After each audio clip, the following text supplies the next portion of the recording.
அஸ்ஸலாமு அலைக்கும். Welcome to FM சமையல். ஹலோ ஃப்ரெண்ட்ஸ், எல்லோரும் இப்படி இருக்கீங்க? இன்றைக்கி குளிர்ச்சி தரக்கூடிய ரொம்ப ரொம்ப இந்த வெயில் காலத்துக்கும் இஃப்தாருக்கும் சூப்பரான ரெசிபி அகர் அகர் வைத்து பாதாம் வைத்த ஒரு புட்டிங் செய்ய போகிறேன். அருமையாக இருக்கும். நல்லா வாயில் வச்சோடனே கரைஞ்சிடும். இதே மாதிரி செய்து பாருங்கள். நான் பால் ரோஸ் மில்க்குலாம் ரோஸ் மில்க்குக்கு ரெடி பண்ணுறேன். பால்லாம் காய்ச்சின பால் இருந்துச்சு. காய்ச்சாத பால் கூட நீ போட்டுக்கலாம். அடுப்பை ஆன் பண்ணி ஒரு காப்பி பாத்திரம் நம்ம வைத்து பாலை காய்ச்சிற பாத்திரம் தான். அந்த பாலை ஒரு 2 கப் அளவுக்கு பால் ஊற்றிருக்கேன். அதில் அகர் அகர் ஒரு ஒரு கைப்பிடி அளவுக்கு 10 நிமிஷம் ஊற வச்சுட்டு இதில் போட்டோடனே கரைஞ்சிடும். சர்க்கரை 1/4 கப்புக்கு கம்மியாகவே போட்டிருக்கேன். நமக்கு எவ்வளோ இனிப்பு தேவையோ அந்த அளவுக்கு இனிப்பு போட்டுக்கலாம். இது போதுமானதாக இருந்துச்சு, அதனால் 1/4 கப்புக்கு கம்மியாக போட்டிருக்கேன். நல்லா இது காய்ச்சின பால் தான். குயிக்காக ரெடி ஆகிடும். அதை கரைஞ்சும் வந்துடும். கடல் பாசி கரைஞ்சிட்டாலே ஒரு கொதி விட்டு உடனே நம்ம அதை புட்டிங் ரெடி பண்ணணும். ஏன்னா ரொம்ப ஹார்டாக போயிடும். ரொம்ப அழுத்தம் கொடுத்துரும் அந்த புட்டிங். அந்த கடல் பாசி இருக்குது இல்லையா. பாதாம் ஒரு 15 எடுத்திருக்கேன். அதை காமிக்க முடியல. அதை பேஸ்ட்டாக அரைச்சிட்டு தான் காமிக்கிறேன். நல்லா பால் ஊற்றி பட்டு போல் நைஸாக அரைச்சிக்கணும். நல்லா ரொம்ப பட்டு போல் இருக்குன்னு அதையும் சேர்த்து இந்த பச்சை வடைலாம் போகும்படி காய்ச்சிட்டு நம்ம எடுத்து வடிகட்டுன்னு. இது காய்ச்சின பாலாக இருக்கிறதுனால குயிக்காக ரெடி ஆகிடும். நம்ம உடம்புக்கு ரொம்ப ரொம்ப குளிர்ச்சி தரக்கூடியது இந்த வெயில் காலத்துக்கு. அகர் அகர் இருக்குது, பாதாம் இருக்குது, பால் இருக்குது. அப்புறம் இதில் கடைசியாக தேங்காய் பால் ஊற்றுவேன். எல்லாமே நம்ம உடம்புக்கு குளிர்ச்சி தரக்கூடியது. இதை வடிகட்டுன்னு. ஏன் வடிகட்டுறோம் அப்படின்னா, நீங்கள் வடிகட்டாமல் ஒரு கடல் பாசி செய்து பாருங்கள், அது எப்படி இருக்குன்னு சொல்லிவிட்டு வடிகட்டி செய்து பாருங்கள். ஸ்மூத்தாக சாஃப்டாக அவ்வளோ அருமையாக இருக்கும். லாஸ்ட்டாக தேங்காய் பால் ஒரு 3/4 டம்ளர் அளவுக்கு ஊற்றிக்கிட்டு நல்லா மிக்ஸ் பண்ணிக்கோங்க. மிக்ஸ் பண்ணிவிட்டு இதுக்கு மேலே பிஸ்தா எடுத்து வச்சுருக்கேன். நான் என்ன செய்துட்டேன், ஒரு மிஸ்டேக்குன்னா முன்னாடியே போட்டுட்டேன். கொஞ்சம் உறைஞ்ச உடனே போடுன்னு கொஞ்சம் முன்னாடியே போட்டேன். எனக்கு கொஞ்சம் அவசரம். அது போட்டுட்டு நம்ம ஃப்ரிட்ஜில் ஆற விட்டு ஃப்ரிட்ஜில் எடுத்து வச்சுட்டு நம்ம இஃப்தார் நோம்பு திறக்கும் போது எடுத்துப்போம். இப்போ வாழைக்காய் பஜ்ஜி உப்பலாகவே எவ்வளோ நேரம் ஆனாலும் உப்பலாகவே இருக்கிறதுக்கு ஒரு டிப்ஸு சொல்கிறேன். வாழைக்காய் 2 எடுத்து 2 பக்கமாக கட் பண்ணிவிட்டு தோலெல்லாம் சீவிட்டு இதுமாதிரி சீவிக்கின்னு வாழைக்காய் சீவுறதுல சீவி எடுத்துக்கின்னு ஒன்று ஒன்றா எடுத்து ஒரு தட்டில் எடுத்து வச்சுப்போம்.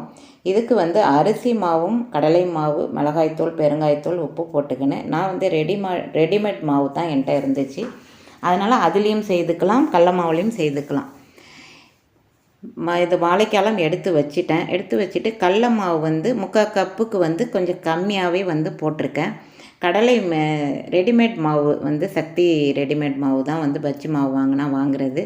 அதில் 1 கப் அளவுக்கு எடுத்துக்கணும். 1 கப் அளவுக்கு எடுத்து அதையும் இதோட சேர்த்துக்கணும். வேறு ஒன்றும் சேர்க்க வேணாம். இதுலேயே எல்லாம் இருக்கும். உப்பு, காரம் எல்லாமே இதில் இருக்கும். அதனால் 1 கப் அளவுக்கு எடுத்துக்கங்க.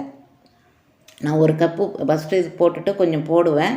அது 1 கப் அளவுக்கு கடலை மாவு இந்த ரெடிமேட் மாவு போட்டிருக்கேன். கடலை மாவாக இருந்தால் கடலை மாவு.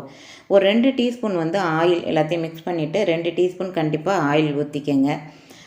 பிறகு கொஞ்சம் கொஞ்சமாக தண்ணி விட்டு கொஞ்சம் கெட்டி பதத்துக்கு, ரொம்ப கெட்டியாக இருக்கக்கூடாது, ரொம்ப தண்ணியாகவும் இருக்கக்கூடாது. ஒரு அளவுக்கு நம்ம பஜ்ஜி மாவு கரைப்போம் இல்லையா, அந்த பதத்துக்கு இருக்குன்னு. எல்லாருக்கும் பஜ்ஜி மாவு கரைக்க தெரியும்.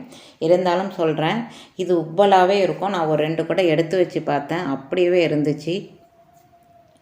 இதை நல்லா கரைச்சிக்கங்க. கரைச்சிட்டு பஜ்ஜி மாவு தண்ணியாகவும் இல்லாமல் திக்னஸாகவும் இல்லாமல் பஜ்ஜி மாவு எப்படி கரைப்போமோ அந்த அளவுக்கு கரைச்சிக்கின்னு. தெரியாதவங்களுக்கு இது தெரிஞ்சுப்பாங்க. கரெக்டான பதத்துக்கு நம்ம கரைச்சிக்கணும் மாவை.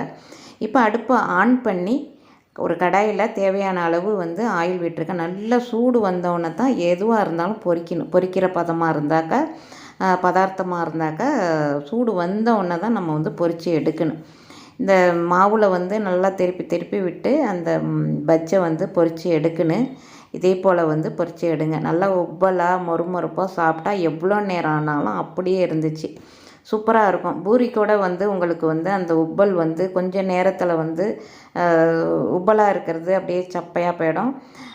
உங்களுக்கு மட்டும்தான் பூரி புஷ்ஷுன்னு வருமா அப்படிம்பாங்க. அதே மாதிரி பஜ்ஜி உங்களுக்கு மட்டும்தான் உப்பலாக வருமா, எங்களுக்கு வராதா? எல்லாருக்கும் வரும்.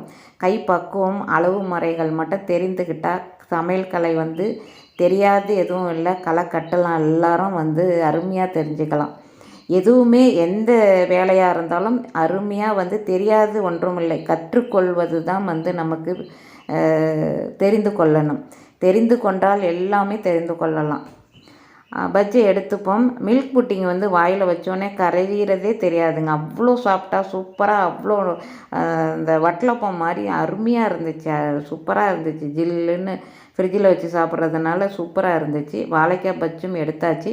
இதுக்கு ஆயில் இல்லாமல், எப்போதும் ஆயிலே செய்கிறோம், அதனால் ஆயில் இல்லாமல் ஒரு சட்னி செய்திடலான்ட்டு பொட்டுக்கடலை ஒரு 3 டீஸ்பூன், 4 டீஸ்பூன் தேங்காய் துருவல், 3 பச்சை மிளகாய், 1 பூண்டு, ஒரு சிறிய துண்டு இஞ்சி, தேவையான அளவு உப்பு, கொரப்பாக அரைச்சி அந்த சட்னியும் வைத்தாச்சு. வடைக்கு பஜ்ஜிக்கெல்லாம் சட்னி இருந்தால் தாங்க சூப்பராக இருக்கும். அது மாதிரி சட்னியும் ரெடி பண்ணிட்டேன். பஜ்ஜியும் வந்து எடுத்து வைக்கிறேன். பார்க்கும் போதே பாருங்கள் எப்படி இருக்குன்னு உங்களுக்கே தெரியும். அருமையான பஜ்ஜி, மொறுமொறுப்பான நல்ல உப்பலான பஜ்ஜி ரெடி ஆகிட்டாங்க. என்னோடய எஃப்எம் சமையலுக்கு அனைவரும் சப்ஸ்கிரைப் பண்ணாதவங்க சப்ஸ்கிரைப் பண்ணுங்கள், லைக் பண்ணுங்கள், ஷேர் பண்ணுங்கள்.